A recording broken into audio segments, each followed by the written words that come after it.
I want to thank everybody for coming this morning on relatively short notice. I understand that the Congress is in a mad dash to the door and that there are a whole series of votes, and so Congressman Jones will have to leave for some of those votes fairly quickly. So let me just say that in March of this year, Congressman Walter Jones filed House Concurrent Resolution 107, which simply states that only the U.S. Congress, under Article 1, Section 8 of the Constitution, has the authority to declare war, and that any president who violates this cardinal principle of the Constitution may be subject to impeachment proceedings under Article 2. And of course, this is not just simply a philosophical issue, as important as that is, but this is a very real question as we see events in now Africa as well as the Middle East and elsewhere driving us in the potential direction of a war. And therefore, the role of Congress, as envisioned by the founders, is absolutely pivotal in making sure that we don't rush headlong into a conflict that could lead out of proportion into a general war. There is an extraordinary group of people who've come together here today who have all been extremely outspoken in their concerns. And so what I'd like to do is just turn the floor over to Congressman Jones, who will speak briefly, and then followed by Colonel Wilkerson, Bruce Fine, and Colonel Schaffer. And I may say a few remarks at the end, and there will be time for some questions. So thank you all.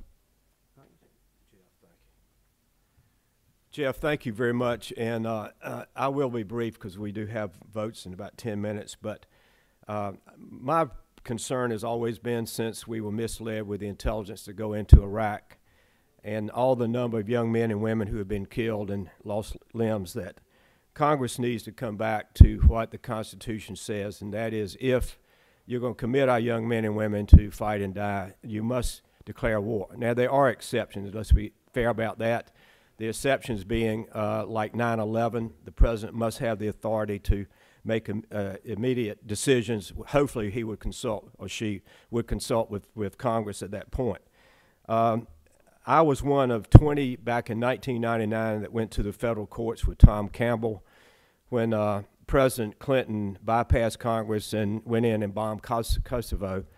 We went to the federal courts. The federal courts kicked it back out, saying, well, you in Congress have the authority to cut the budget, so therefore you have authority to stop war.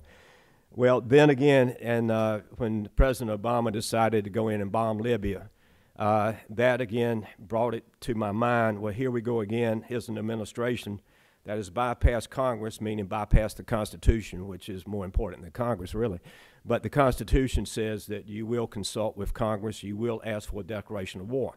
And to my knowledge, if he consulted with anyone at the time, it was just 1, 2, or 3 people, maybe in the leadership of the Republican and Democratic Party. So working with Bruce Fine, we put in HCON Resolution 107 that Jeff just mentioned, and it says a president. It does not say the president. It says a president. I wanted that to become a vehicle for debate on war powers. Sadly, as much as we pushed and pushed, we did not get a hearing in this Congress on the role of Congress as it relates to the Constitution and the issue of war. So therefore, today I am delighted to be a small part of this. We continue to hear war drums beating in the Middle East and also in other parts of the world. And all I think should happen is that Congress should follow the Constitution, and there are exceptions, which I've already mentioned. So here today, as Jeff introduced, Colonel Wilkerson and I became friends after I knew I'd made a mistake on the Iraq War. I consulted with Larry Wilkerson, also other people. He helped me understand that too many times there are backroom decisions made by administrations that bypass Congress and the American people and commit this country to war. Bruce Fine is a very dear friend of mine. Again, he's helped me with many of the constitutional issues. I'm not an attorney. I think I understand the Constitution, but I'm not an expert. He is expert.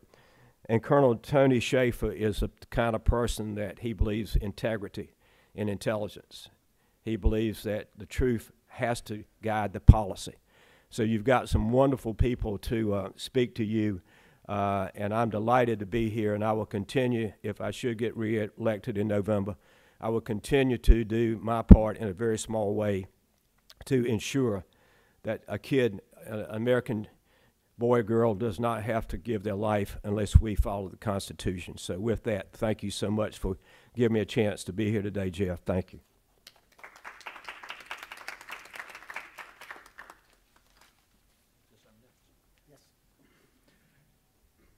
Thanks for being here. I think this, even though it's not massively attended, like many events in our past that were very important, is an important event. And I think Congressman Jones's point, especially in his letter to the President of the United States, is one of the most important points we confront today. And I speak from 31 years of experience at all levels of responsibility in the United States Army and a lot of joint service with particularly the Marine Corps and the United States Navy. I was trained, for example, to think as a strategist at the U.S. Naval War College. We've come to a point in this empire's history that I spend most of my time that's free studying so I can relate it to my students. What we focus on, or what we have come to call, is fateful decision-making by the President. Fateful decision-making we define as decisions made to send young men and young women to die for state purposes. And also, something we often forget, particularly in this country, to kill other people for state purposes. In the last decade, by conservative Pentagon estimates, we have killed over 300,000 people. That's a sobering thought, especially when there is no existential threat to the United States of America whatsoever. Nor is there one in sight, other than perhaps ourselves. Bruce Fine can speak to this a lot better than I, but James Madison, often thought of as the father of our Constitution, often said that to turn the war power over to the executive was tantamount to tyranny. That's precisely what we've done. Precisely what we've done. And why is the executive so eager to have the war power? I've served 3 of them closely. Because they can use it. It is the most facile thing in this country to do. We have ways to get around congressional instincts on the armed forces. We simply deploy 200,000 private military contractors and thereby increase the strength of the land forces by that amount. We have a modern volunteer military that takes less than 1% of America to bleed and die for the other 99%. And when I ask my students, how many of you, I'm going to put you on the spot, how many of you would change places with that Marine or that soldier in Afghanistan, Iraq, or wherever it might be, and I never get a hand. They're at least candid and honest with me. And I tell them those soldiers and those sailors, to a man and to a woman, by and large, would rather be sitting where you're sitting than being where they are. And yet, the President has the power to put them there. The suicide rate in the Army and Marine Corps is off the charts. One of the reasons is because we lowered the requirements so far that we took 100,000 troops who failed psychological examinations multiple times before we put them in the Army or the Marine Corps. It's not the only reason. Deployments, excessive deployments, frequent deployments, a really nasty battlefield, and other things have contributed to that. But we, as Americans, I think, and I am, should be ashamed to have allowed this to happen. And it's all happened because of what Congressman Jones is pointing at. The facility with which the President of the United States can take this apathetic nation to war and kill people. Thanks.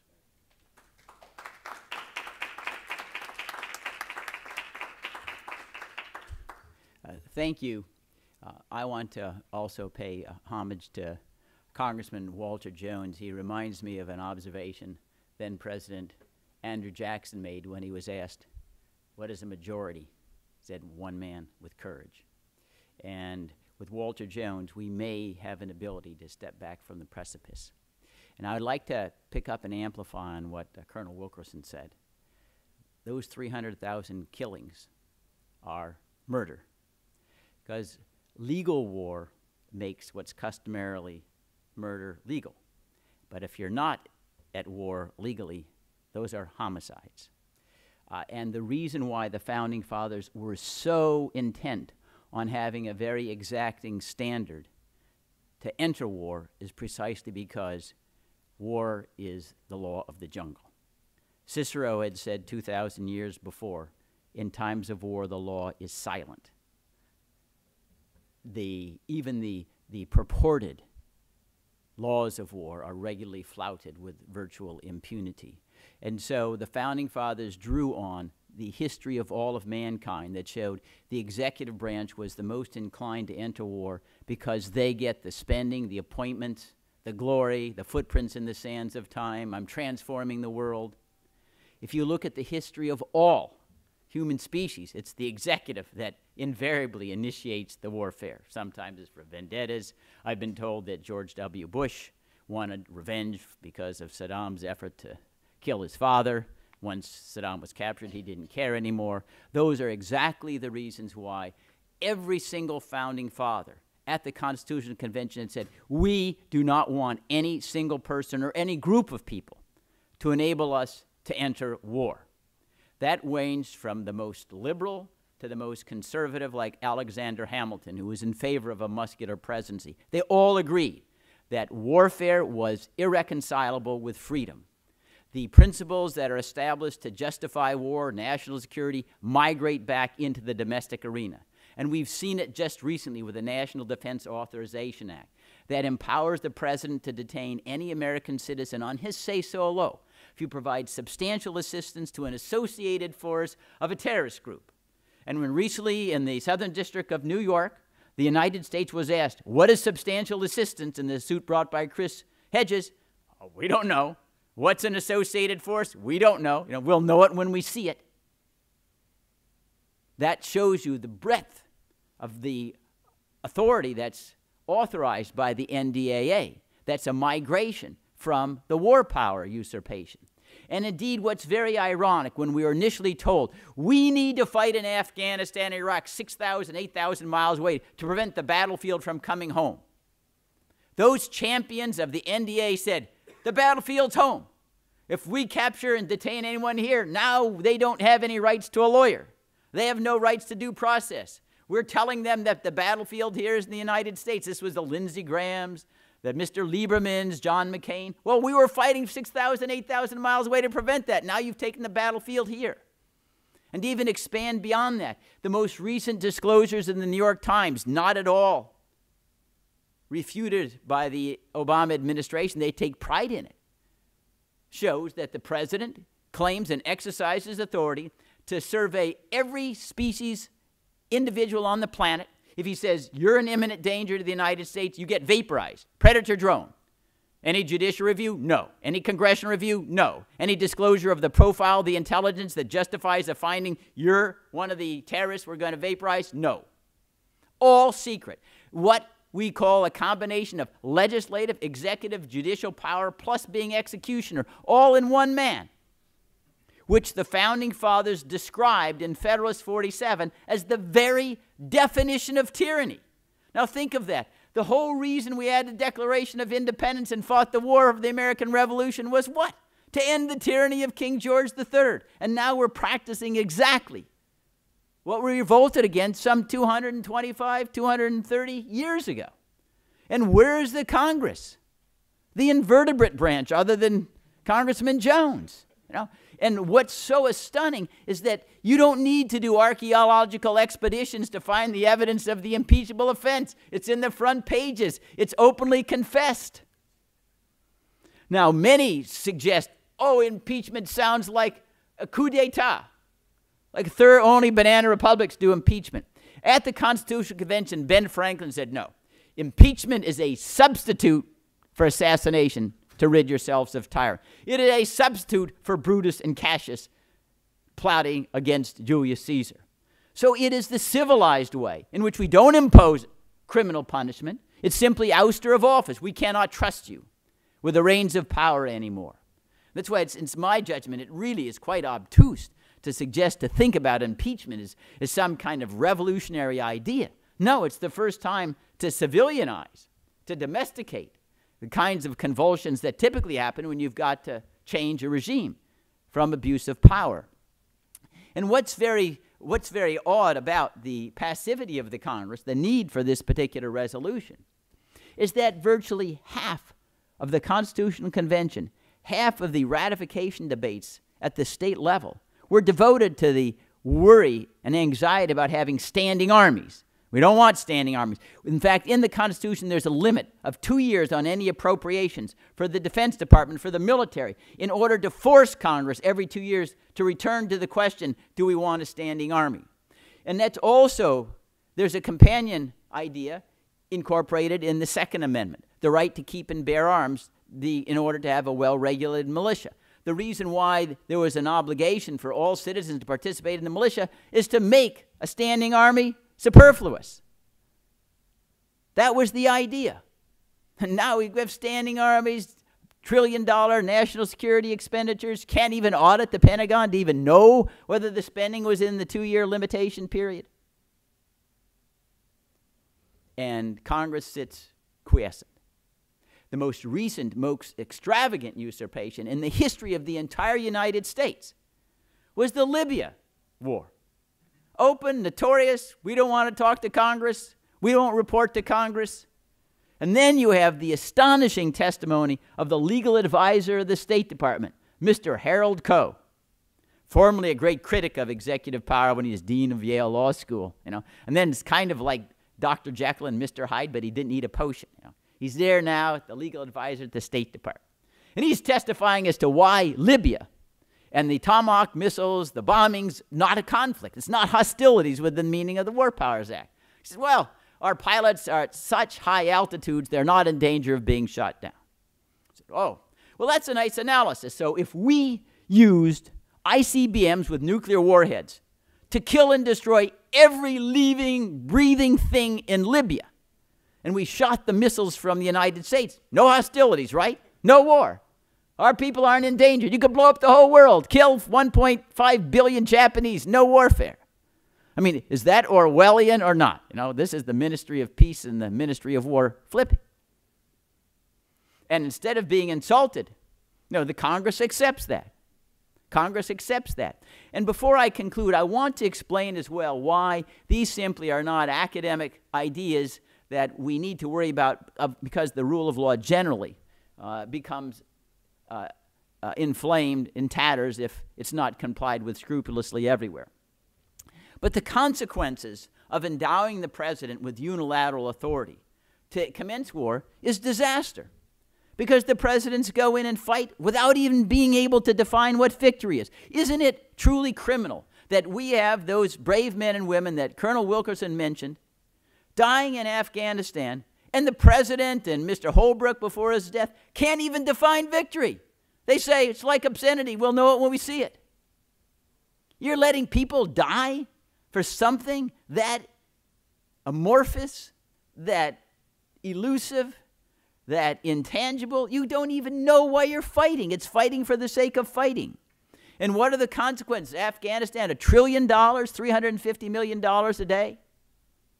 Not only do we have staggering expenditures, the killing, the deaths not only of our own men and women, but the civilians and others in Afghanistan, which almost regularly we read in the newspapers. Perhaps they must, maybe, I don't know, Colonel Wilkerson might tell us whether they've now got a new job. For Afghan soldiers, they report to the civilian families who have had their loved ones killed and say, we're apologized for the 88th time. We really didn't mean for you to be collateral damage. Over and over and over again, and then the sincerity seems to rub off since the pattern repeats itself the next day or two. But perhaps even more ultimately dangerous from these fool's errands is that invariably they have what we colloquially call blowback. We create our own enemies. We arm our own enemies. And I think that was explained in yesterday's press conference with regard to Afghanistan. That's one example where we armed, gave money to the Mujahideen to fight the Soviets. Charlie Wilson's war celebrated as how great. The Haqqani faction got money. Hekmatyar got money, arms, and then what happens? They turn and use them on us. You know, the sorcerer's apprentice idea. And these things are inevitable because we can't control the evolution of political dispensations, warfare in other countries, unless we're going to occupy them forever. And so this is not anything unique to Afghanistan. Take Vietnam. You know, all the armaments that we had given to South Vietnam, $4 or $5 billion we exited, they're the North Vietnam, our enemies. All the arms we sold to the Shah of Iran, what happens? They end up with Ayatollah Khomeini and the mullahs. And we started the shipment of uranium to the Shah. Now we complain, oh, now you're building a nuclear bomb. And if you try to look, well, what are the great beneficial results of presidential interventions? If you measure them against what are obvious consequences on the negative side, it's really hard to find any. It's been said, well, Bosnia was a great example of a success. There were all sorts of internal fighting there between the Serbs and the Croats and the Muslims. There's still troops in Bosnia. This is 17 years after Dayton. Their same divisions haven't been mitigated at all. If anything, they're accentuated. So we're supposed to stay there forever? Have we really accomplished anything? In Kosovo, that's another one, supposed to be a great success story. But you still have vicious infighting between a small enclave of Serbs. Some of the Kosovo groups are before the International Criminal Tribunal for war crimes.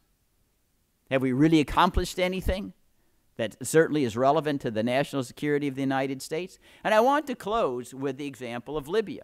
Now, all the headlines that we've read about the tragedy of our ambassador being killed in the last few days, and it's all suggested, well, al-Qaeda or somehow misguided forces have gone in and interrupted the perfect democratic evolution that we all were hoping would flower after Gaddafi was removed.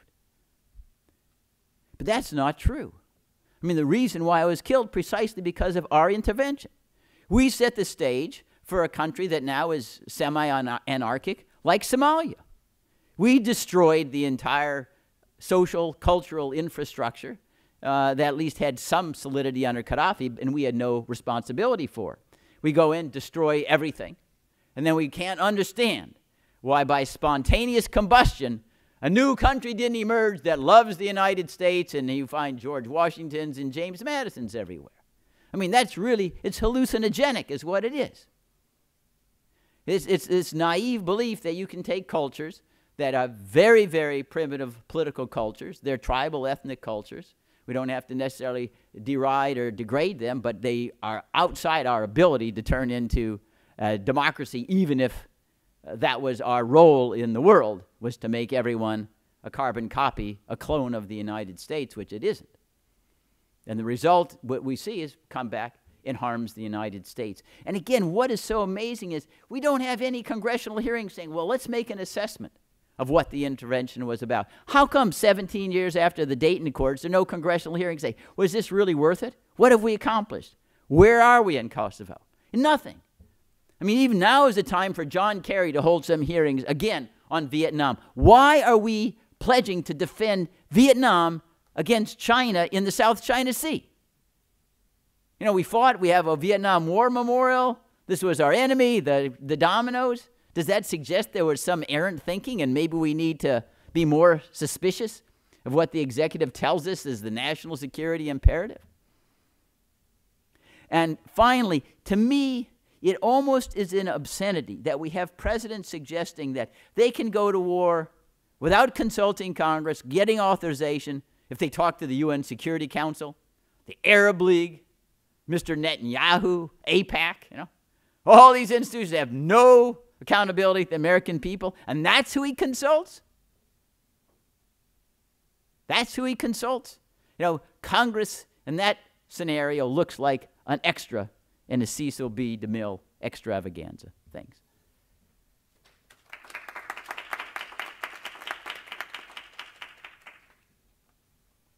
Morning. I'd like to also add my, I don't know what to say other than support, gratitude for Congressman Walter Jones's leadership on this issue. He is taking up this issue at a time super critical to our country, and I don't think people fully understand the magnitude of the challenge or the deficit of leadership in this issue by his colleagues here on the Hill. Let me run through a couple of points. I'm simply an intelligence officer, retired intelligence officer, who believes that their oath of office does not expire with their retirement. And as a private citizen who I feel is informed, with an informed opinion, I'd like to add my voice to everything my colleagues have said today. First, some history. I think we often forget the lessons of history. Trajan, Emperor Trajan, was one of the 5 good emperors of the Roman Empire. And I believe he was a great guy. He did a lot of great things for the Roman Empire, to include, as a good emperor, extending the boundaries of the empire to its greatest extent ever. And in extending those boundaries, even though he did great public works things, he actually died from being ill after one of his last conquests. So if that's good, then I don't want to see bad, because that's what it took in those days. So in many ways, I think we have become similar to that. We threw off the yoke of British imperialism. We were the first colony to break ranks.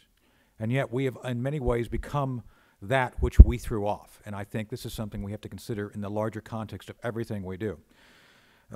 Speaking of King George and the British, there was something called the Star Chamber that existed in the Middle Ages. And one of the great things about the Star Chamber, it was a secret court where facts didn't really matter. It's just whatever the sovereign felt. Geez, wouldn't that be nice if we could just do whatever we wanted based on our feelings? Well, that's where we're at. We have a system of adjudication of assassination at the senior level that allows for the sovereign to do whatever the heck he wants. And oh, by the way, we got lawyers looking at it, so don't worry about it. That should give everybody a really good feeling. Don't worry, I got all my best lawyers telling me why it's okay to do. This is where we're at. And by the generation of this capability in this way, we're creating the next generation of our adversaries. The so-called drone program is an excuse to use military force without an understanding of the second and third order effects. In many ways, and I've talked to some Pakistani colleagues about this, I've talked to the Pakistani media. One of the reporters I spoke to the night said, don't you all understand you're creating the next generation of terrorists who are going to come after both our government and your government? No, apparently we don't. Because we don't have people who understand that the blind use of military force can have secondary effects detrimental to the very objective you're trying to achieve. That's what this is ultimately, in my judgment, all about. The actual rethinking of why we do what we do, when we do, with military force. That's why I'm a strong advocate of H.R. 107. There's no doubt that the president should maintain and retain certain powers relating to the response, the immediate response of threats. I get that, we get that, we're all on board with that. But what we can't have is this endless use of military force when we want to. There's been no debate on the authorized use of military force in any great way since we authorized it in 2001. Why? I think Al-Qaeda is pretty much diminished from when it was then, our big adversary. Has it gone away? No, not at all. As a matter of fact, I do believe that Al-Qaeda was materially responsible and involved in the assassination of our ambassador, Stevens this past week. With that said, we helped create the circumstance for his death by the fact we destabilized Libya. As much as we may have not liked Muammar Gaddafi, he was essentially the form of Tito. He kept things in check. And as much as I think the Libyan people want to be free, I don't think they were ready by the fact that we've seen a reversion to tribalism, which is the chaos now we see. So again, I don't dispute we probably had some people at the State Department and the executive branch who had the best intentions without a freaking clue of what they were doing. And that's why Congress must and always be involved in a debate anytime we go to war where it is not necessary. I argue clearly the Libyan war was not necessary to defend the equities and interests of our nation. That is why we must have Congress take an active role, retain an active role. They control the purse strings, as Representative Jones pointed out. And by controlling the purse strings, they must take responsibility of the actions of our government, not just the executive branch of our government. They fund it. So anytime you have an expenditure of $1, it's like blood money. If you sign off on that, you paid for that. And we're paying for the deaths, as pointed out, of 300,000 people. Think about that. That's like a quarter of the population of Dayton, Ohio, just gone. How is it possible we've not debated this? And more importantly, I've been talking about the Afghan. Today is the end of the Afghan surge. Wow, who'd have thought? That was an affectation meant to provide this administration the illusion of making progress. Let's send some troops in there, and we're going to win this. And we're going to pull them out on the... Any strategist will tell you, you never tell the adversary when you're going to deploy and when you're going to withdraw. We did that. We told them what to expect. More importantly, several of us who have criticized the administration based on facts were dismissed. I actually said on one of the cable news networks back in 2009, you got to be, if you're going to do this, you got to go big or go home. If you're going to do counterinsurgency, 500,000 troops for 10 years. That's it. That's the only way you would have success. And oh, by the way, you know, year 11, you leave, chances are it's going to revert back to the way it was because it's hard to change 2,000 years of cultural momentum.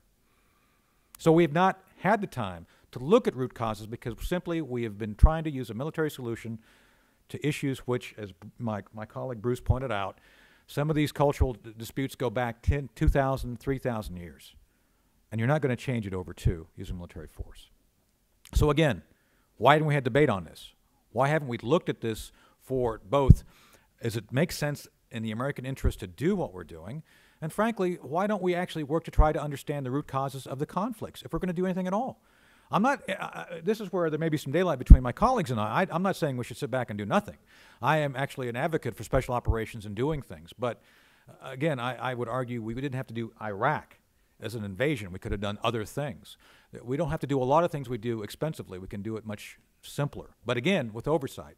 One of the last things I'll close with, and there's always this dispute about, well, we don't want to tell the Congress about what we're doing in the executive branch. Look, there's best practices.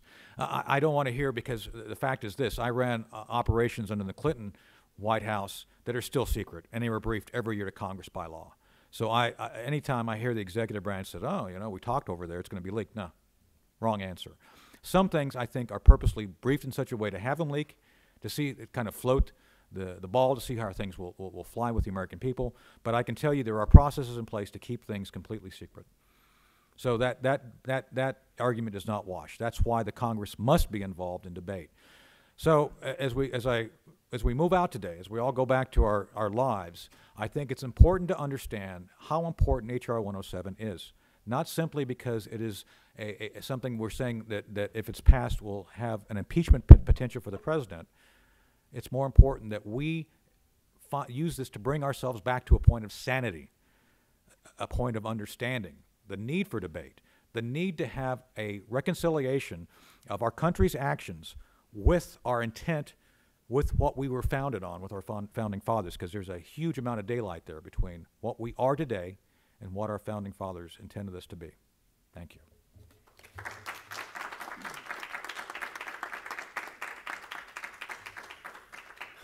I'd just like to make two additional points before we open the floor for questions and discussion. First of all, there was to be another speaker here this morning, but he unfortunately had to be back out on the West Coast for urgent business and asked me instead to read a brief statement. This is General Joseph P. Hoare, retired Marine four-star general who was both Chief of Staff and then was Chief of Staff and later Commander-in-Chief of the U.S. Central Command. What he said briefly is, in their great wisdom, our founding fathers gathered in Philadelphia to draft a new U.S. Constitution, gave the sole authority to declare war to the U.S. Congress.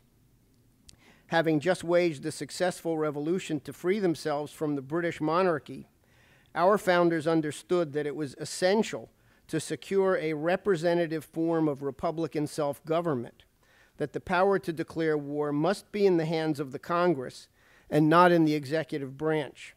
They were committed to preventing any form of monarchy or dictatorship. Nothing has transpired in the intervening centuries to justify any alteration in their wise decision. Under our federal Constitution, only the Congress has the power to declare war, and that must remain a cardinal principle. In recent decades, we have seen an erosion of that constitutional principle, and I fully concur that this erosion must be halted and reversed. There are copies of General Hoar's statement over here on the table. The final point I would like to make, apart from the fact that clearly everything that has been said by Congressman Jones and all of the other speakers, including the fact that impeachment should not be considered a four-letter word, but is something that was, again, a critical issue among the founders as a way of dealing with the problems of out-of-control executive tyranny. I want to point out one additional matter that I think is something else that there's a tendency to be basically tone deaf on here in Washington. All of the previous speakers have cited the Libya war as an illegal action that has caused an enormous amount of blowback. The Libya war was also viewed as a strategic turning point in both Moscow and China. We've seen this in the fact that the Russians and the Chinese have vetoed every action at the UN Security Council that might even remotely suggest that we're about to enter into a replay of Libya in Syria. And in particular, both the top military leadership in Russia and China have warned that we're not simply facing the danger of constitutional erosion or regional wars, but that if these situations continue in the direction that they're going, we could very well find ourselves stumbling into a situation of general war involving countries that still operate under the doctrine of MAD and still have arsenals of thermonuclear weapons. In fact, in February of this year, the then president of Russia, about to be replaced, Mr. Medvedev, was speaking at a conference in St. Petersburg with Attorney General Holder seated on the dais right behind him, and explicitly warned that any attempts to carry out further regime change outside the framework of the UN Security Council would be seen as an attempt to fundamentally overhaul and overturn the entire system under which the world has avoided general war since the end of World War II. And he said, God forbid we could find ourselves facing thermonuclear war and thermonuclear extinction. So we're on the very precipice of a danger of wars breaking out in the Middle East, where there are potentialities for this to go much further than anybody particularly desires, and we could find ourselves facing a prospect of general war. Many of the events that are playing out right now are sorely reminiscent of the kinds of deals and backroom agreements and alliances that immediately preceded World War I. The main difference between then and now is that in the eruption point of World War I, there were not yet nuclear weapons. So I just want to underscore the points that have made by all of my colleagues here on the podium, that what we are dealing with here is a grave crisis that cannot in any way, shape, or form be underestimated. And again, I think it's appropriate to thank Congressman Jones for taking the stand that he's taken and putting the war danger and the issue of impeachment on the table so that this is once again seen as a universal principle for restoring our Constitution and hopefully avoiding a general war that could get completely out of control. So if the speakers are available to continue and take some questions? Yeah. Great.